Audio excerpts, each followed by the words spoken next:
এবারে আমি মঞ্চে ডেকে নিচ্ছি ইসলামী আন্দোলন বাংলাদেশের নায়েবে আমির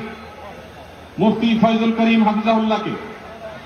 বিনীতভাবে মঞ্চে আসার জন্য হুজুরকে অনুরোধ করছি।